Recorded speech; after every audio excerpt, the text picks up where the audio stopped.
Hello boys, you know it's that time again for our longest running series on this channel. I don't know if we can call this a series, but we're back on summer 2020 anime season. If you don't know how this works, we're gonna go through, we're gonna hide the leftovers coming in from last season, and we're gonna see what new anime we're expecting for summer season and what are my first impressions on these shows. Second, the first thing that I've realized when I clicked on this, usually I take a scroll through to see how much there are, how much I'm planning to record, and when I'm looking at this, the summer, there's like nothing. There's literally like no anime coming out because I'm assuming from the COVID-19 situation, you know, that all these animes are just like everything is like pushed back a couple seasons. Because look, this is spring 2020 and I don't think it's including the delayed shows or not, but if you look at this, look how much more there is. And then you saw the summer 2020. There's it's so much less. It's actually nuts. Maybe I'm a little bit early, but like most of these seasons that start from springs on episode 10, I would assume that they'll be coming out in 2 weeks from now, but most of these show like a month. So maybe this whole coronavirus situation is messing everything up, and it is literally fucking with how shows are coming out and how our seasons is being portrayed. Anyway, of course, we got ReZero, the second season. Nah, I didn't watch the first season, so you know, we're just gonna ignore it. Next, we have the Sword Art Online Alicization, and you boys know how I stand with that. Fuck SAO. I mean, personally, I don't know. Maybe like I said in the last one, I probably should watch Alicization because I heard that it's the only it's actually good. Like, it's actually fucking good. But who knows. Next we have my Teen Romantic Comedy by Snafu Climax.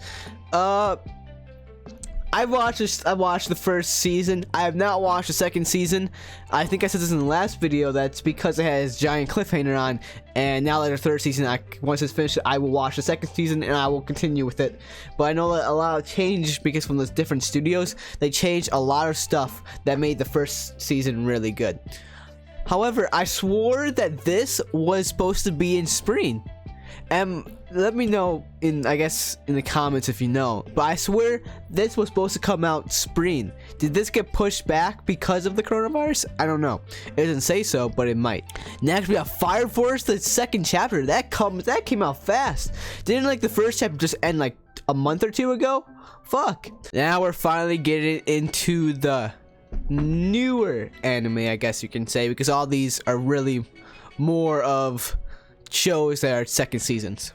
But again, this was supposed to be in spring season. Maybe I'm going crazy. It sounds like I can't think of the name of the anime, but there is literally an anime where he's the reincarnation of the Demon King and his power can't be fucking literally can't, it's off the charts, it can't be measured.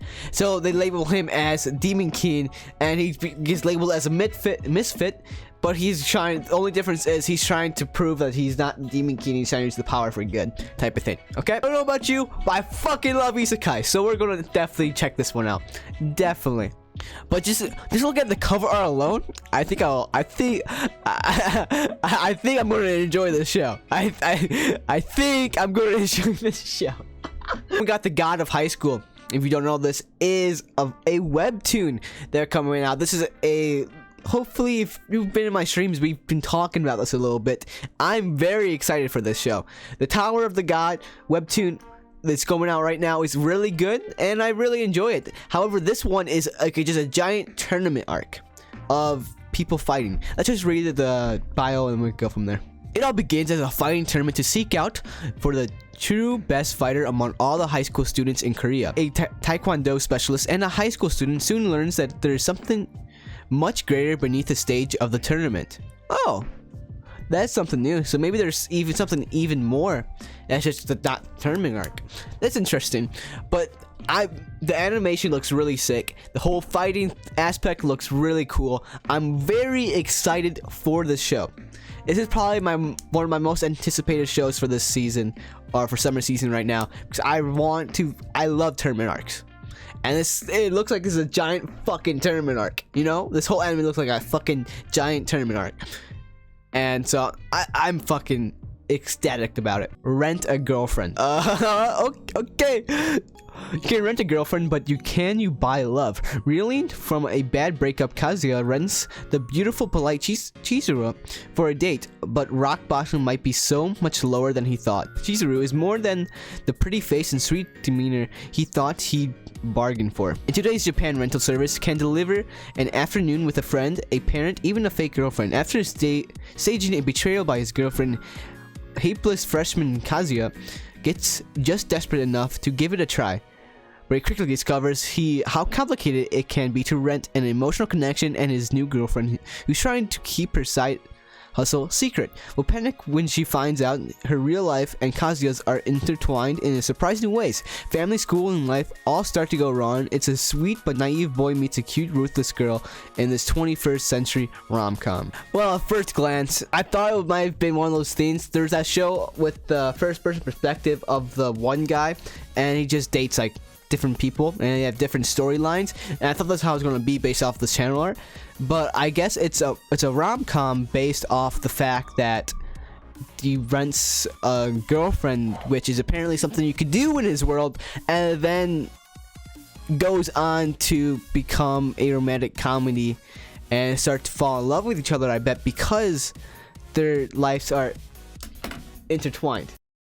That is a very out of the box, not out of the box, I guess, idea. You know what I mean? Like, it's a rom-com, but the only twist on it is the fact that he rents a girlfriend. You know what I mean? It's a little odd, but we'll give it the benefit of the doubt. This seems, even though there's a lot less anime so far, these three, I'm all watching all these three so far. At least right now, these three are my type of thing. You know what I mean? My type of thing. Next up, we got the Monster Girl Doctor. What the fuck is this? Looks like Monster Metsume, or what's it? I don't know. I can't say the name properly because I don't remember it. But you know what I mean? You know what I mean? Is this literally just like season 2, but like with a different take on it? It literally looks like it. It looks like there's the horse, there's the bird girl. I don't know what that is. There's the snake. Bro, this is literally monster whatever. You know you know what I'm talking about. In the town of the Lindworm, where monsters and humans coexist, Dr. Glenn runs an experimental medical clinic for monster girls with his Lima assistant Safi. Whether receiving a marriage proposal by a centaur injured in battle, palpitating the entering of a mermaid, and stuttering the delicate wounds of a flesh golem. A golem.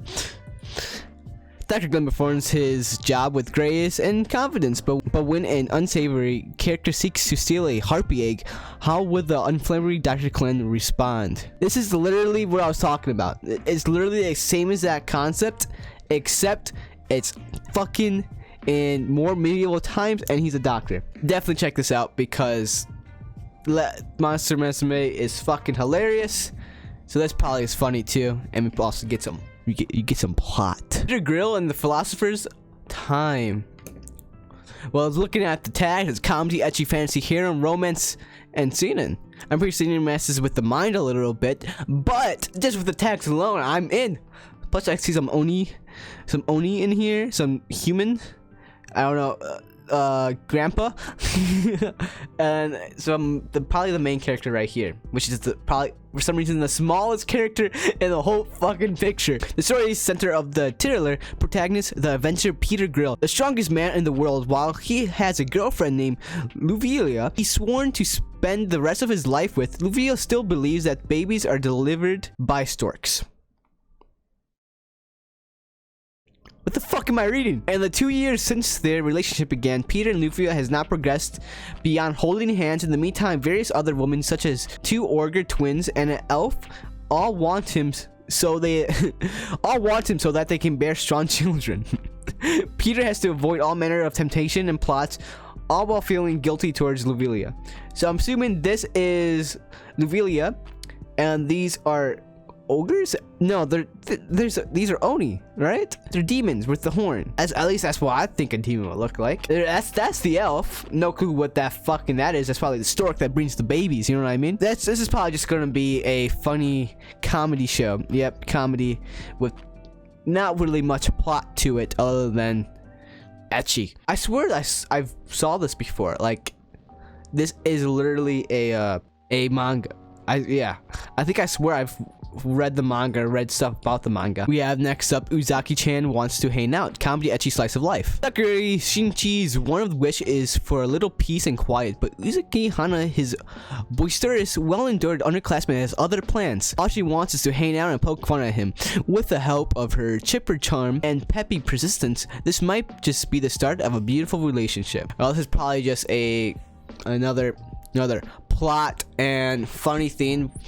However, there's probably a chance of a little emotion in it because of the slice of life that I'm assuming that it's going to be.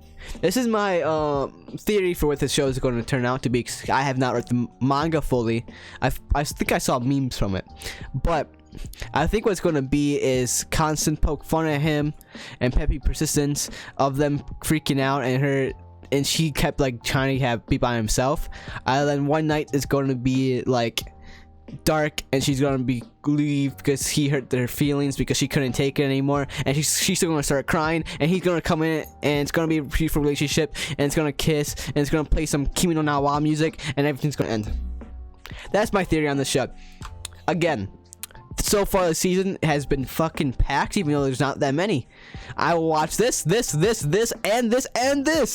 It's on some shit right now, man. This is on some good shit.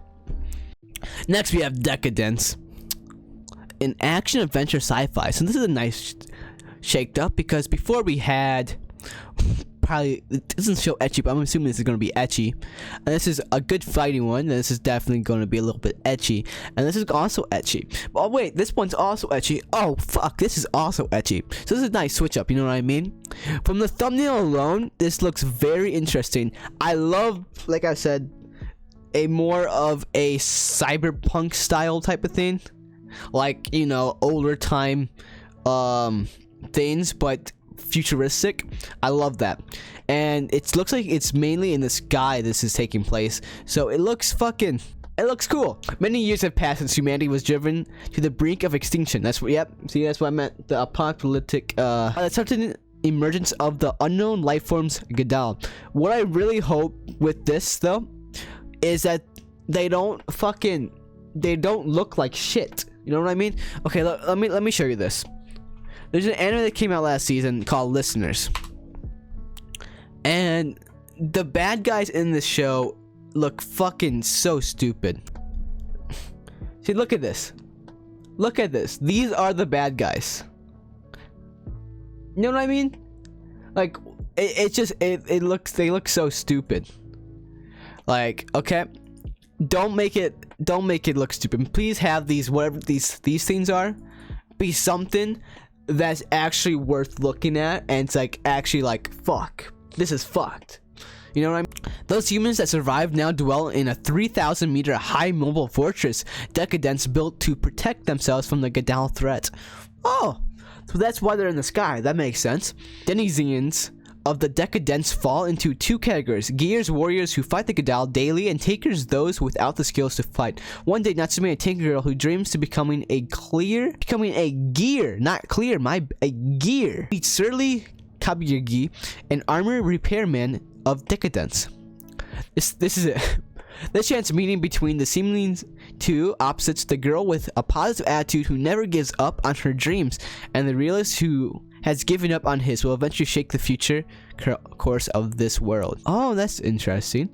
This is going to be a very interesting one, because so this basically how they're putting it. So this guy is a person that's already been through it and just given up really on all hope of humanity, and this girl's going to come into his life and pretty much change it to, he's going to be stubborn and say he doesn't care, and he's going to probably protect her and become very powerful and shit like that and change the world. This is a fucking interesting concept that I am totally down for. I've been watching some shows like this recently that are different, like more of a action sci-fi thing, and I've been fucking with it. So I'm very excited for this Sky thing. I really hope the animation looks fucking cool and the art's cool. From this thumbnail, it looks really sick. So I have high hopes for it, but we never know. Next we have The Great Pretender, an action adventure comedy. Well, from the thumbnail alone, I can't really tell what the fuck is going on. It looks really odd. So let's just read the bio. Masato Idamura is supposedly Japan's greatest swindler. Together with his partner Kudo, they try to trick a freshman in Asuka, but unexpectedly get tricked instead. The freshman who they try to swindle turns out to be a Laurent Theory, a much higher level confidence man in control of the mafias. Idamura is yet to find out what the fate awaits him after engage in the Frenchman's dirty jobs. Bio alone, I don't know. I think I have to actually watch the trailer before I depend on what I'm going to watch. This seems like a very odd type of show, so it's probably game type of things, you know. And so he swindles them. Now he's caught. I don't fucking know. Honestly, up to here, I'm watching this one. I'm not so sure about. Next, we have Super Hexeros? Heroes? Whatever. It's an action comedy ecchi. We're back to the ecchi boys. School, shonen, and supernatural. If in the thumbnail, all the girls are losing their clothes, it's fucking ecchi. So I'm in. Next anime. in a world on the verge of a great disaster that began 5 years ago, heroes who, with the help of a device called Hexeros, used the power of ecchi and erotic power arrow to save the planet from the biodeflaring monsters. Nah, fuck out of here. There's no way this is an anime. There's no way this is real. There's no way this is real. There's no way this is not a fucking hentai. Boys, if you want something that's just ecchi, I'm pretty sure this is it. This is literally... The plot is ecchi. This is literally the plot. You're welcome. So at this point, that's pretty much all of the actual anime that's coming out. So far, it looks like a great season. But we are missing a lot of shows. The only shows that are really coming out are fucking ecchi. But hey, your boy likes that shit. Anyways, thank you all for watching. Make sure you hit that subscribe button because it really means a lot to me. We're on our way to 1.2 subscribers, so make sure to join the squad. Maybe we can both explore the stars.